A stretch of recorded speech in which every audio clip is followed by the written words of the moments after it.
Salut les amis, c'est Artuto. Aujourd'hui, une nouvelle vidéo assez différente de ce qu'on a pu faire sur la chaîne. Ce sera toujours une vidéo de dessin, mais cette fois, ce sera un différent type de dessin.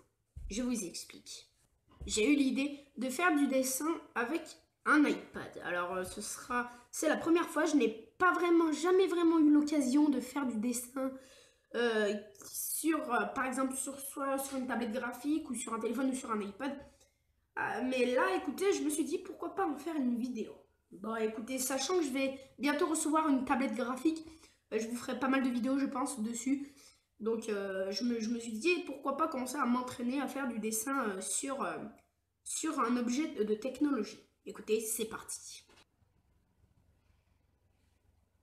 Test 1. Le croquis. Je vais commencer par faire le croquis d'un petit personnage à l'aide d'un crayon assez fin. C'est parti.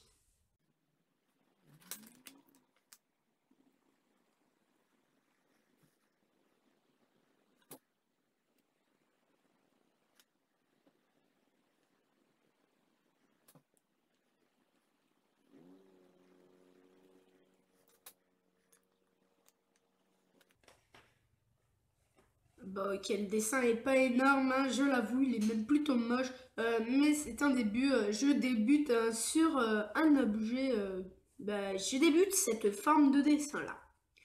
Écoutez, j'ai à dire que la tenue en main du crayon est vraiment super.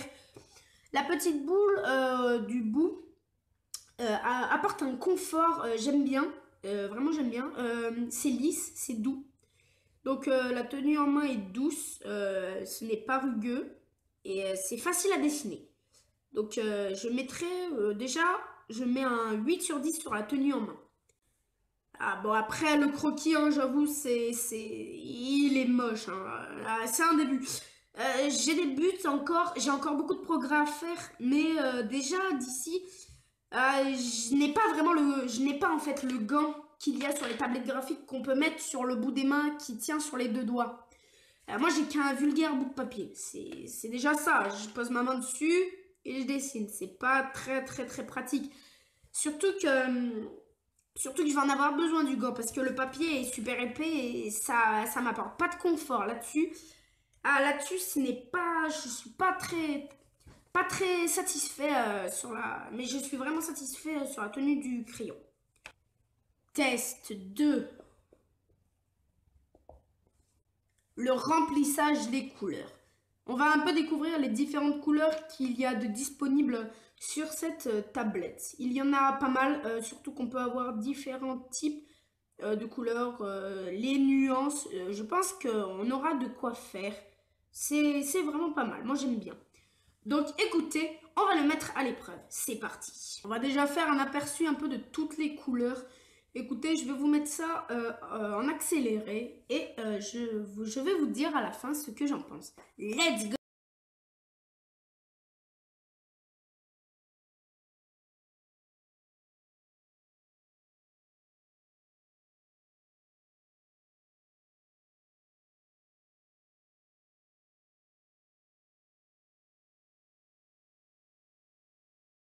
Bon voilà, écoutez, j'ai testé toutes les couleurs, toutes les premières couleurs bien sûr, les couleurs qui sont proposées en premier, je les ai testées et j'ai essayé de faire des nuances. Vraiment, je trouve ce sont de très très belles couleurs.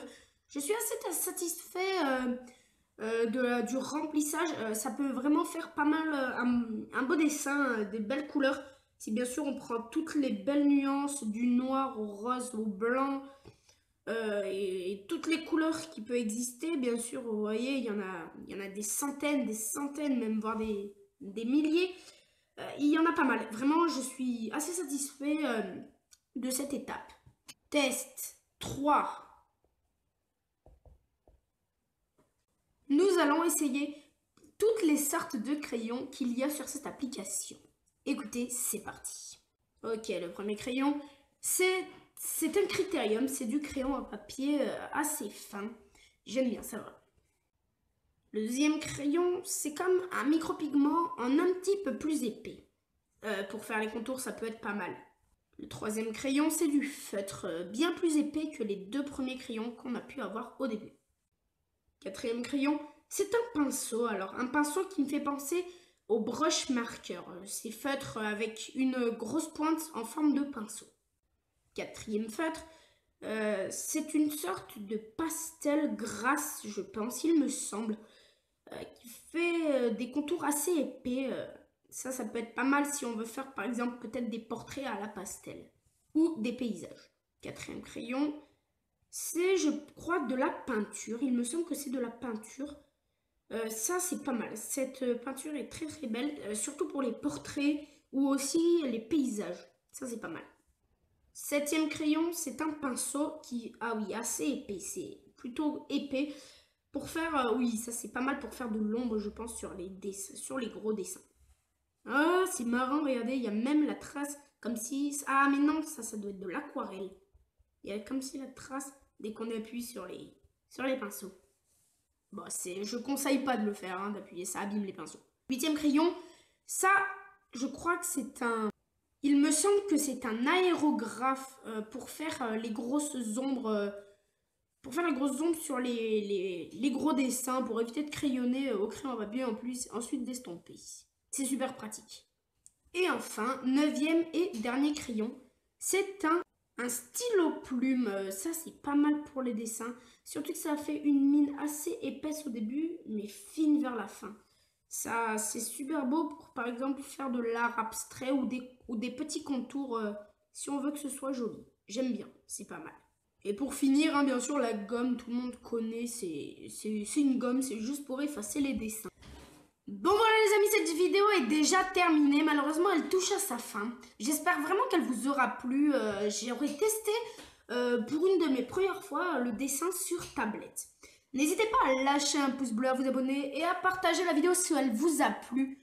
Moi je vous dis, je vais continuer et je vous dis à la prochaine. Ciao tout le monde.